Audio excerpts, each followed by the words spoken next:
Anxiety and depression from lack of adjustment. So, definition of anxiety is the feeling of worry, nervousness, or unease, typically about an imminent event or something with an uncertain outcome. And then depression is a condition of general emotional dejection with withdrawal, sadness, and greater and more prolonged than that warranted by an objective reason. Wait.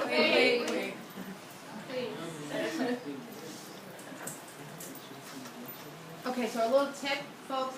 When you're doing a presentation, try not to read the slide. Try to look at your audience and then project. And for y'all writers out there, don't write everything word from word. Oh, okay?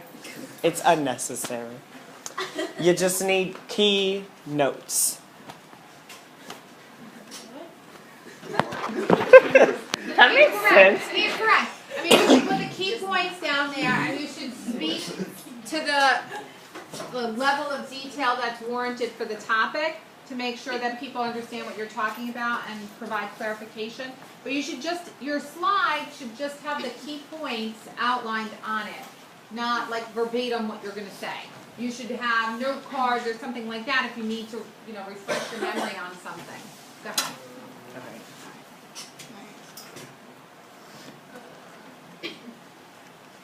Okay, we chose this topic because we wanted to be the helpful friend who knows how to make them...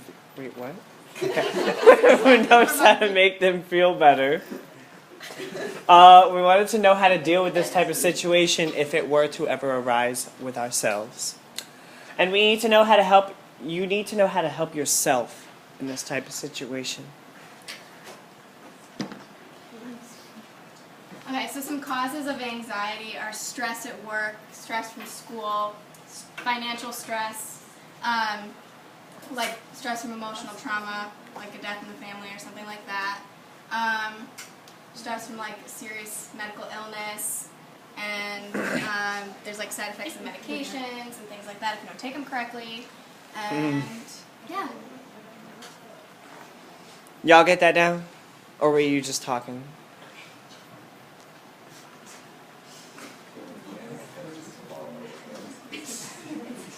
I am holding this with the utmost care. Push any other buttons. Okay.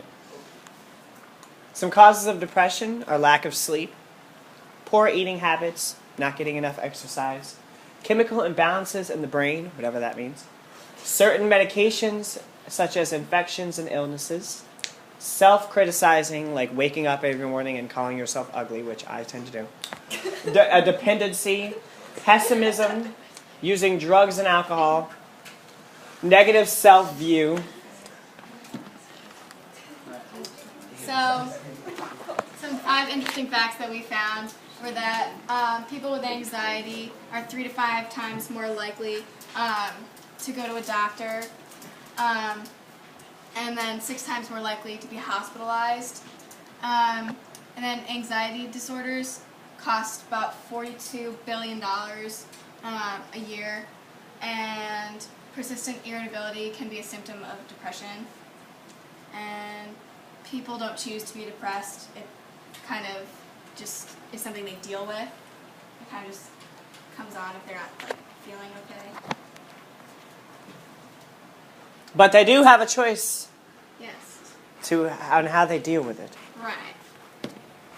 Just go back. Maybe you should write faster.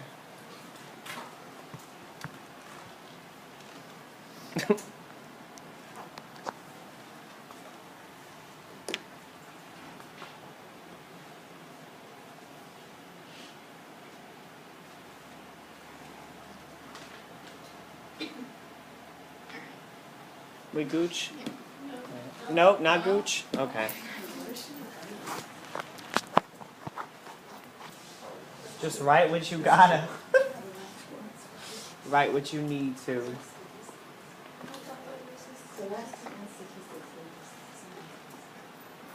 Hey, how about you not trash my project and say it to my face?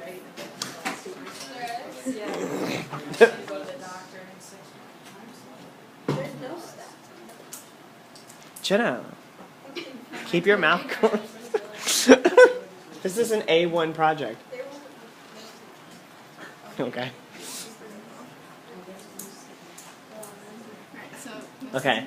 This is how to deal with anxiety and depression at SUNY Oneonta. So I went on their website and this is what showed up. For anxiety, they recommend that you count to 10 slowly. You maintain a positive attitude, exercise daily, accept that you cannot control everything, accept that whatever you're feeling is valid, which is it's real. So it doesn't matter if you're feeling some type of way, it's real and it's a real issue. And for depression, refer yourself or whoever is depressed to a hotline or a suicide line. Acknowledging that it is a problem is the first step to helping yourself. Talk openly with friends and family to reduce the grief and get it out to someone. Seek out support groups to discuss your problems so you will not face them alone. Oh, no, you were probably not even like close to it. You gooch? Alright. Okay, so some ways to deal with anxiety and depression at St. Rose. That's where I researched. So you should talk to like the student privately. You can refer them to the counseling center or to health services. You should listen carefully, and then say things like it's very difficult and tiring and distressing to feel this sad so often. And then you should be willing to consider or offer flexible arrangements like extensions of like projects, tests, and things like that until they get better. Yeah. Depression ain't no joke. Alright. 5 things we learned during this research. Anxiety is the most common illness in the United States. It's highly treatable, but only 1/3 of people actually get treated.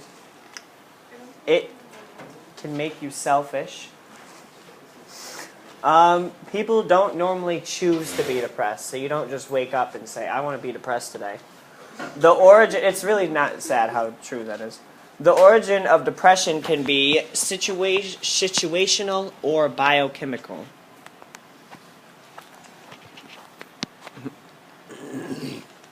And then 3 questions we still have. How do you help someone with anxiety and depression if they're like in denial? If they don't want help, how do you still help them?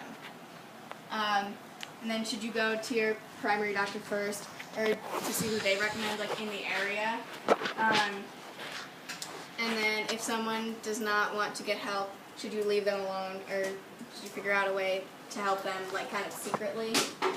I know secrets aren't the best, but you should still try to help them as much as possible.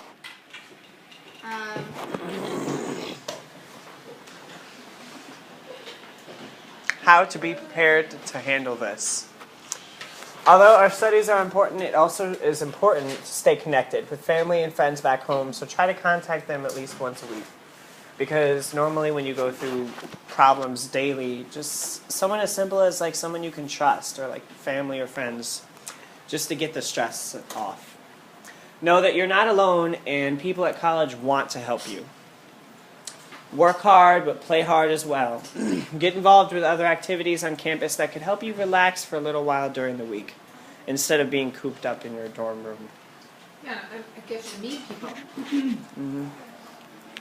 And it kind of gets your brain off of things. Okay, so sorry, video. What's going on? Is the link not gonna work? We're gonna have to put it into the thing. Really? Alright, and why isn't it connected?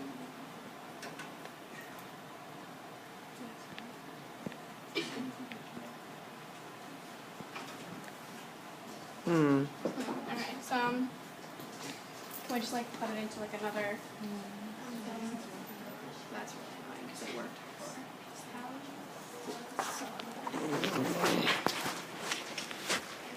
I want to sit.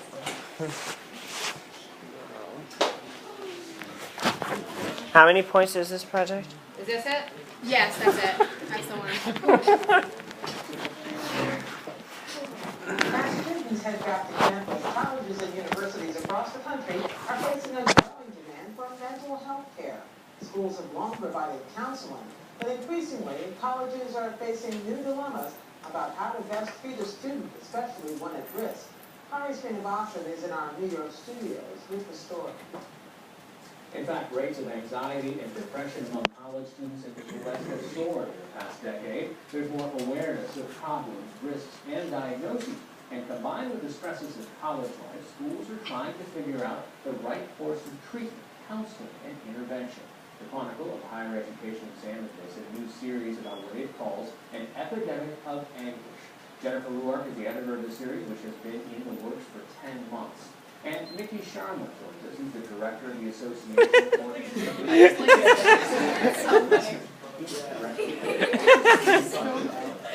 You'll know I got for He looks so scary. Long time on this series. What did you all find? Well, we found that colleges are seeing an increase in the number of students who report to counseling centers with anxiety disorders. He with gives clinical me depression, anxiety. And they're also seeing more incidents of serious situations that need immediate intervention. So, Mickey Sharma, I'm watching and I'm thinking about this and saying, listen, haven't the stresses of moving away from home, perhaps the big boyfriend, partner, bombing and testing when you get there, hasn't that been Every time. Gets me every time. I think there's many things that have caused some of these changes that Jennifer alluded to. I think the stigma regarding mental health has decreased locally here at Ohio Mickey. State and nationally across the country. Students are more apt to reach out and meet with the counselor when they're struggling with things. We have students in this generation that are working and growing up in a very fast-paced society. There's additional stressors, more things that they're carrying on their shoulders, and there's an increase in the anxiety that we see in students.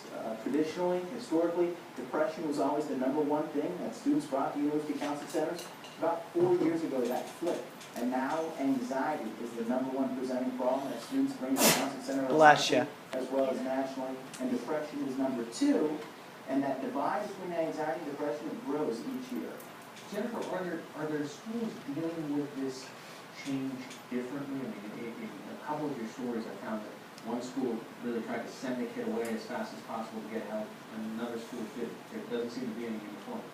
Every school obviously wants its students to be in an environment where learning is possible, both for the troubled individual and for the rest of Troubled? their classmates. Probably not the right word. Care that they're able to offer varies widely from campus to campus. You have some college campuses that are able to have an on-site psychiatrist, but there are many that don't. There are many campuses which don't have as many hours available at their counseling center. We are staffing the center with interns or trying to rely more on peer education and faculty intervention simply because they don't have the resources that they need. Mickey Sharma, you're at one of the biggest schools in the country, probably better resource than, say, community colleges or graduate schools around the country that might also be dealing with these populations and these challenges. Well, what are the appropriate boundaries for an institution of learning today between caring for the mental, the physical, the emotional, the psychological well-being of a person? Because someone's going to ask, listen, wasn't your job just to be at university or college and help teach? Now we're really asking you to think about health care and mental health care. So I think that the job of the university is to provide, as much as it can in terms of support services to help students be academically successful. And at the end of the day, that's what University Counseling Center is doing. That's what my center is doing, is providing support to students so that they can come to university, be successful, graduate, earn a degree, and launch their career. So for many University Counseling Centers, what we're doing is providing short-term treatment and on a time-limited basis at many centers so that we're able to provide students and reach as many students as possible. Additionally, many centers have evolved in providing a menu of service options. So the majority of what we do is individual counseling. There's a lot of group counseling that we offer, as well as drop-in workshops to get coping strategies, better stress management strategies, and enrolling as many students as possible. Jennifer, what did your reporters find about the balancing act that some schools have to do between trying to have their student populations safe and well cared for on the one hand and balancing privacy rights on the other? Well, a college is not going to know whether students come to campus with pre-existing mental health conditions unless the student or his family chooses to disclose that. About 1 in 3 students reporting to campus counseling centers now are already on some kind of psychopathic medicine, in part because of the lifting of the stigma that you referred to earlier. So if a faculty member or administrator notices a troubled student or notices signs that a student may be troubled, they can encourage that student to seek counseling and to talk to people, but unless it becomes a crisis situation, they can't really force the student to seek counseling. Maybe Sharma, tell me a little bit about the challenges that poses. If you have a larger population coming to you year after year who might already have been in therapy for several years before they come to college, or they, as Jennifer referred to it, they're already on prescription medications, what does that do when you have to talk to them first? So in terms of what that does to the services at the University Counseling Center is it forces us to look at different ways to reach students. So as I mentioned before, we do have in our center, the individual therapy is the #1 thing that we do, but we also have psychiatrists who provide treatment. But we also look at other forms of resources to provide students, such as psychoeducational programming, the group counseling that we provide to reach more students simultaneously, and look at matching the services to a particular student's need. I often tell our faculty and staff, just because a student is crying does not mean he or she needs psychotherapy. Sometimes that's actually the emotional response that I want to see. So we're looking at getting the right level of service to match an individual student's needs. Thank you, Sharma, Jennifer, Laura, thanks so much for joining us. Thank you. Thank you. Alrighty. That felt like 20 minutes.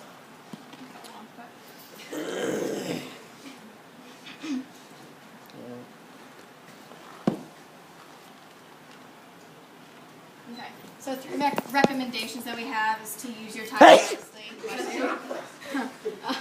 And plan accordingly and try to get, like when you get an assignment, try to get it done as soon as possible so you don't have to have like the built up stress of having to get it done. You're supposed to get involved, well, we've seen that you're supposed to get involved with clubs and organizations to relieve some of the academic stress. And then make sure you have a supportive friend group and like people that you can talk to in case you feel stressed. And you can go to them with any problems that you have. Oh, where are we going? Was that not the end? No, there was like, Oh God. alright, come on. Woo! Video. Sliding right in. And then there's some of our sources. And then there's one more. And our goal to be successful in college. Yay! Woo! Let's not cry! Yeah. Don't let anxiety and depression get to you, guys. That's what you're supposed to walk away knowing. Yeah. Stop. How do I do it? Oh, right here. The moral of the suggest